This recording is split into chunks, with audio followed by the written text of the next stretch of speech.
Hey, it is Brent, and I am with you today. It is Wednesday, September 4th, and this is your Mind Power Secrets newsletter. Now, if you haven't been following the last 2 weeks, because today is the third part, the final part of what we've been talking about, I'm going to put the links down below so you can catch up. But we've been talking about how you are not who you think you are. You're not who you believe yourself to be, and we've gone into the power of belief and why, without it, you'll never make real change.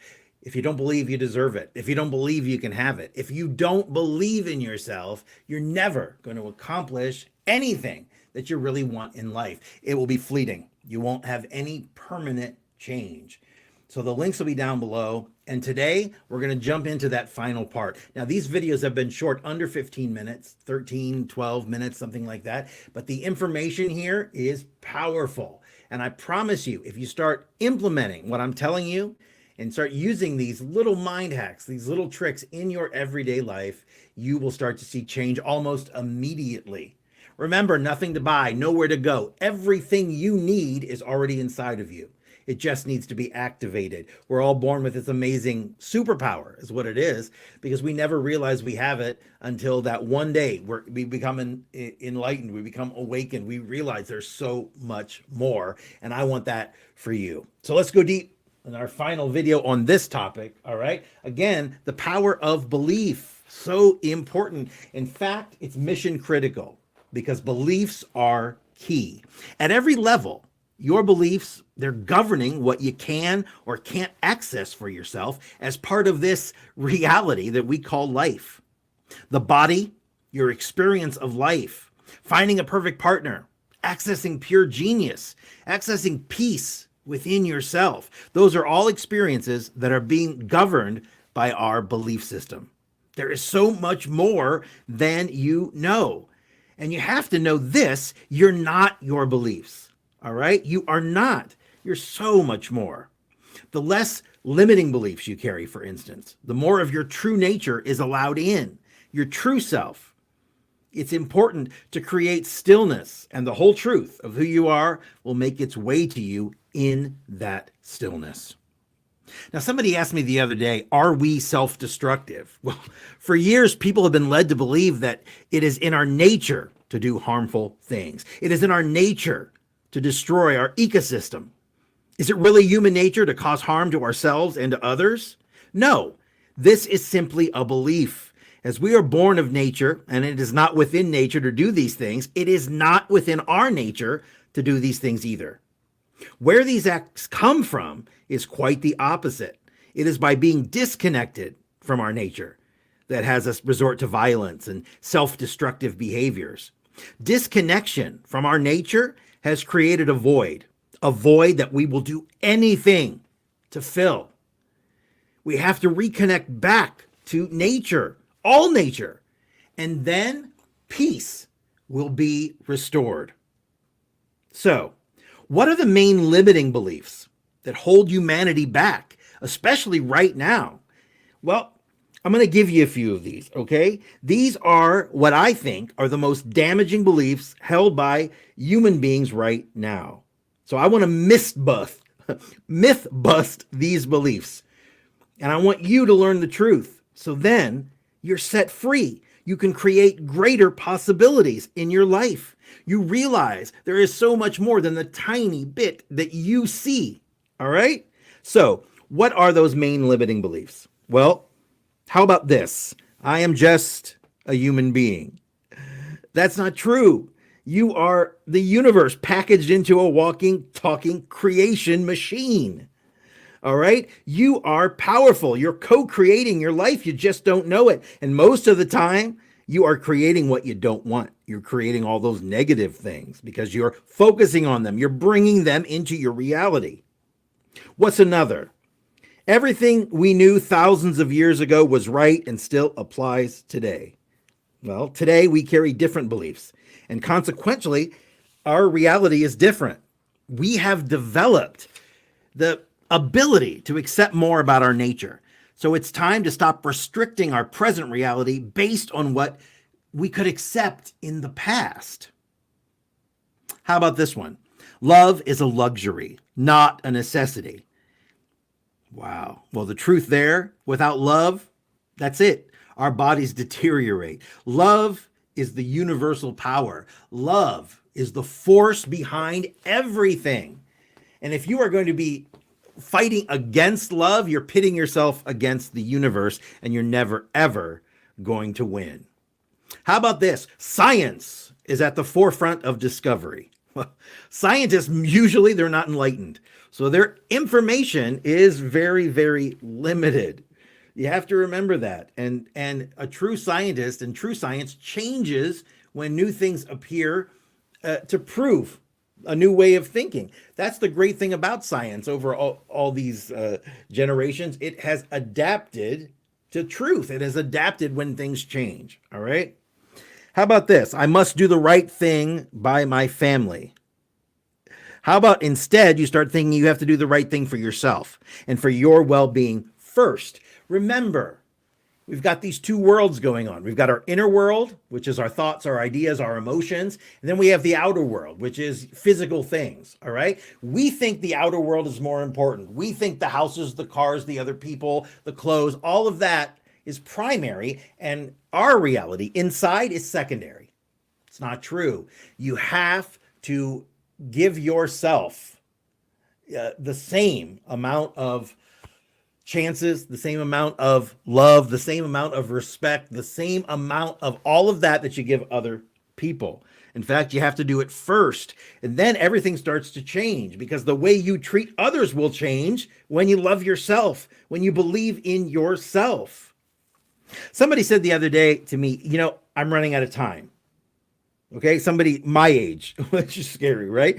In their 40s. I'm running out of time to be successful. I have to get there fast. I have to cut corners. Perfect timing exists for you when you're all-knowing, when you're accessing your true nature, when you have the laser focus of knowing what it is you want and going for it, and not worried about what other people say, what other people feel, what the outer world is doing. Inner reality, most important. All right. Somebody else says another belief I hear a lot. Things happen to me, not because of me. Well, we, right? We all play the key role in our reality. If you change your beliefs, you will change your experiences. Think about it and it's true, right? Everything that we've done in the past, our likes and our dislikes, they've programmed us. And now we never see reality. We see it through the lens of the past. We talked about this the first week. You're never seeing true reality. All right. So you have to always remember you are key in what you see.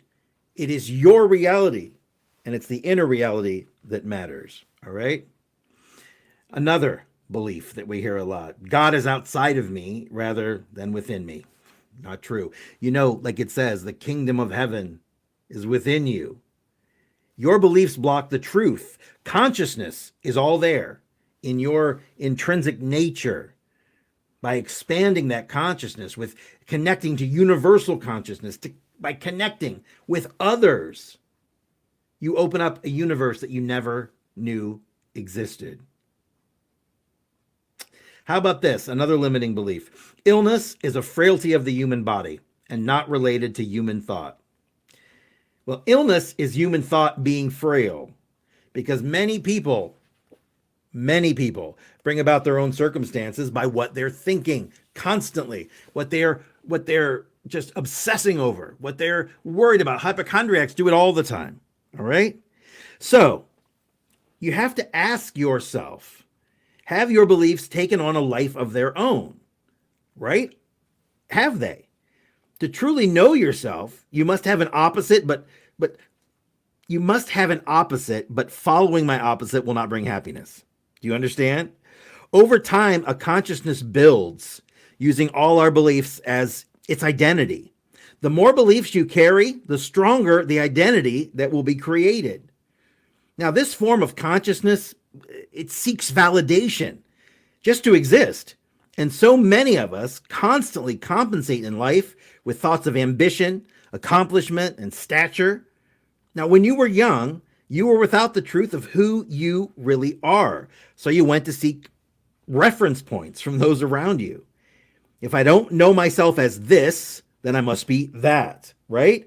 And so an identity was born, an ego.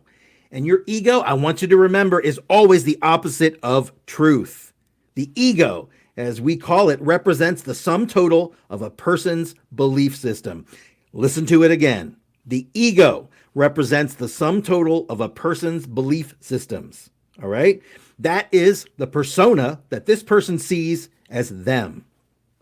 Now, the ego, as it's derived from false beliefs, is the opposite of what's real. All right? It's opposite of a person's very nature. It is all things that are untrue. It is hatred. It is fear. It is that voice inside us that compels us to hide, forces us to justify, or makes us defend. It is the very part of us that has us see ourselves as separate and small. And my friends, that's the opposite of what is true. Now, your ego clouds the truth of who you are, what you are capable of, and it leaves you with a totally inaccurate view of how to achieve happiness and a fulfilling life. It seeks an identity by drawing on comparison. Your ego ages your body. The ego ages the physical body. It is truth that restores us, that restores youth, that restores vitality. To conquer the influence of your ego, you need to know it as just a belief system, a connection to something other than you. An ego survives because you reinforce it every day, over and over and over. Ego feeds on the food of comparison, an identity derived from have-nots rather than, atone with alls. Be present at all times. You will not miss out. Your identity forms the basis of every decision that you make.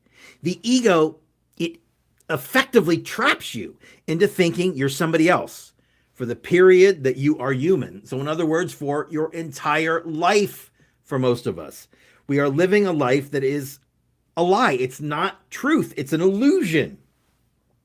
This serves an overall purpose, but only when you are aware that the ego exists.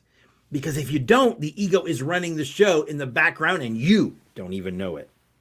The danger of having your ego decide who you are in every moment is that you end up living a life of opposites. Your identity keeps showing up in life until you no longer believe it's real, until you are no longer attached to a particular reality or part of it. Enlightenment is the unfolding of your true identity, one of immeasurable abilities and talents. It's, let's call it the non-ego, okay? Because the ego is running the show. The ego is destroying your life. This we call the non-ego. We always resist growth as we feel it invalidates our past, right? We feel it invalidates our past decisions. In truth, we are the personification of growth. Resistance, like they say in Star Trek, is futile, right? Your ego is the loudest of your thoughts because it is the most familiar. You live out your life predominantly from your ego, programmed that way from birth by the beliefs and the ego, wait for it, of your parents, of your siblings, of your teachers, of your coaches. All of that programs you until you learn to distinguish the more subtle frequency of inner knowing. You know that feeling that you get, that intuition, that feeling in the pit of your stomach that you know is right and many others may tell you is wrong or isn't the right way. You know it though. It's that inner knowing. It's the voice of your true self. Because the inner knowing is soft and it's gentle, it is given far less authority than that which you perceive most often. In stillness, you access more of your true self rather than just your belief system. How do you get still? How do you get quiet? We've talked about this before. I believe you can't get to where you want to be without some form of meditation, chanting, prayer, contemplation, sitting alone with yourself, connecting to your soul, connecting to your inner self in the silence. not allowing the voice to control you. That voice is running nonstop 90% of your day. And it's usually running in the background, which means your subconscious is running the show. It's running your entire life. Okay? You have to meditate. You have to do something where you sit and connect to yourself. When I'm talking about sitting in silence, when I'm talking about stillness, that is what I'm talking about. All right? Many people are afraid to shine. All right? They avoid ruffling the feathers of other people. They always feel inadequate. Imagine you're in a pitch black room with all those around you. When you dim your light, neither you or they can see. When you shine brightly, you can see everything. And so can everyone else. They also get inspired by it. Okay? That's what I always say. If you want to change the world, you start with yourself. We have this horrible problem. We want to change something. We go out, we start wars, we do all of these horrible things instead of looking inside and changing us. Then the people around us get inspired, they change, and then we change the world. That's how you really do it. All right?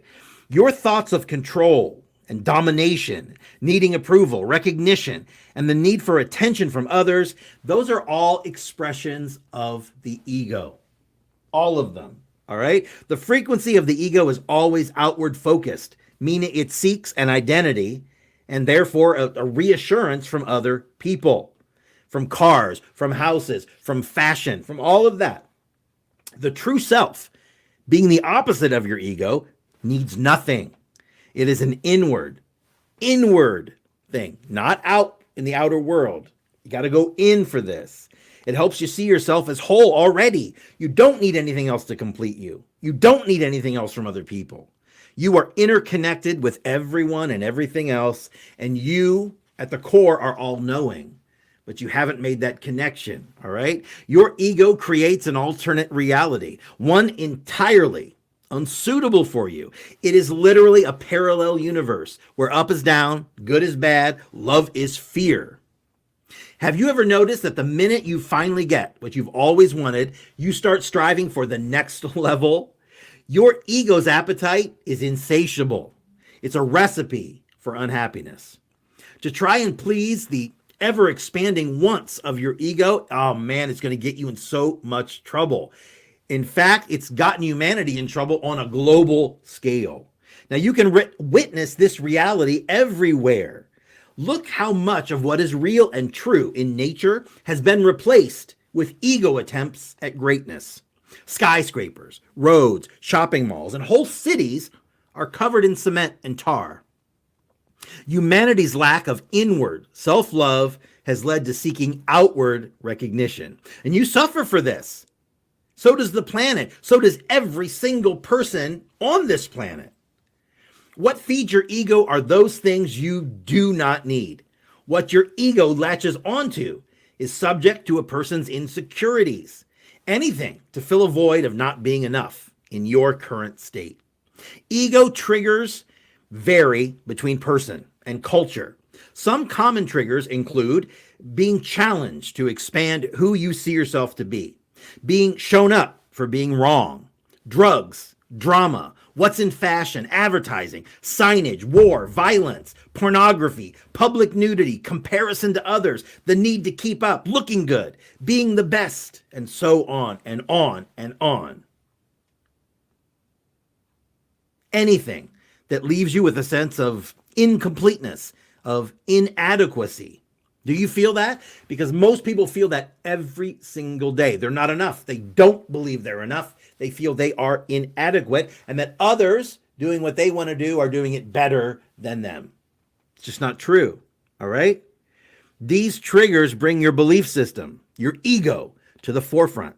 It's like being possessed by what is false. This is usually accompanied by feelings of stress, anxiety, fear, and just, I like to call it a general unpleasantness. This is the worst space to make decisions from because it always represents the opposite. Any decision made from opposites, from ego, lead to the opposite of what makes you happy and makes you fulfilled. All right? The overall inadequacy plays out in one of two ways. For some, their ego has them feel inadequate, while for others, their ego lives through feelings of superiority. Either space creates decisions with unsatisfying outcomes. So, as we finish up here, most people believe wholeheartedly what the ego is having them feel. The usual ego taunts include I'm a failure. Nobody wants me. I'm misunderstood. I'm misrepresented. Everybody hates me. No one does the job as good as me. This is the converse, okay? This is for somebody that's got the over feeling adequate, all right? They've got too much confidence. No one does this as good as me, all right? I know more about everything than anybody else, and on and on. Your ego knows exactly how to bring you to your knees every single time. It is a conscious decision. You just don't realize it, because that form of intelligence, that ego, it's drawing on your inadequacies. It's using them like fuel, okay? Your ego lives through the lack of awareness to it. So become aware of it. Shine the light of awareness on that ego. And guess what? It loses all power over you. But be playful about it. All right? To be anything else would be coming from the ego once again. You're just coming from a different side if you do it that way. It's the feelings you experience that are the giveaways as to the space you're coming from. Your true self or your ego. When you come from ego, you will experience unease and tightness in the body, feeling you need to defend your position, justify your actions, or lash out at someone. When you return to your true self, well, in that stillness, you will find calm. You will feel centered. Stillness is the opposite of ego chatter. You can't get there without meditation, some form of it. You have to sit in silence. It scares the hell out of most people because sitting alone, the voice is going to torture you. It's like you're locked in a prison cell with the person that tortures you nonstop. And we're afraid to sit in a room and let the voice loose. But over time, as you meditate, you start to quiet the voice in your head. At first, it gives you the ability to see what the voice is saying, which is an amazing thing. Now, I've given you many times my meditation practice. It's super easy. You sit, feet on the floor, sit in a chair, feet on the floor, hands on your knees, close your eyes, couple of deep breaths, count 1 to 20 over and over and over again. That's all you got to do. You start thinking of anything else, go back to 1. All right? Don't try to remember what number you were at and go back to it. No. You just go right back to 1. You're just forcing your focus back. You're pulling back your focus. You're pulling back your life force energy. You are building a muscle, all right? This will create the ability to focus where it matters. It changes everything. Since the beginning of time, people have been meditating for this very reason. That's the most spiritual people. And I'm not talking religious. I'm talking about the most spiritual leaders of all time use meditation, because it's the only way to connect with your inner self. If you want some more information, you can go to meditationminicourse.com. It is free. There's a meditation journal that has instructions on how to meditate. There's 2 guided meditations that I've done for you. And there's a couple of my free ebooks that I've included. All right. So take a look, meditationminicourse.com. You can start doing it today, but you have to do something. All right. Make today the day that you finally stop waiting, that you finally take your dreams off the shelf, and that you start dusting them off, seeing what you still want. Because so many people they have a job that they don't even want. They didn't even want in the first place. Somebody else wanted for them. So if you are going to look at those dreams again, why don't you look at them and see if they're still the dreams that you want? It's important, all right? Because we do this to ourselves. We spend our entire life. That's why people have midlife crises. Because they realize they've gone halfway through, they're living a life they don't even want to live. They've gone to school and got a degree in something they don't want to have a degree in. They hate their job, all right? So it's good to take a little look at yourself, and you do that in stillness. You do that by being quiet. You do that by doing that counting, giving your lower mind a very easy job to do. It's counting. Eventually, you will transcend. That's the word I was trying to find. You will transcend your mind, the lower mind, okay? The everyday mind, and you will be in the subconscious. That's where the magic happens, okay? So grab a copy of the meditation journal. It's got all the instructions if you don't already have one, okay? I'll be back with you again next week. I hope you enjoyed this 3-part series. Again, the links are down in the bottom. All right. My brand new website at brentwebb.com is coming next week. Has been a labor of love. I got a whole team working on it. I've been working on it 10 hours a day. It's really going to be something. It's going to be the online kind of home, my home base, where everything kind of springs from. So I'm excited to show it to you. Not ready yet, but I will definitely let you know in the newsletter next week. Okay. So go out and enjoy yourself. Just remember, go easy on yourself. You deserve another chance, no matter how many chances you've had before, because this is your moment. This is the time you finally decide that you're going to make the change and it's going to last. All right. I'll see you next week. Don't worry, be happy and feel good. See you then.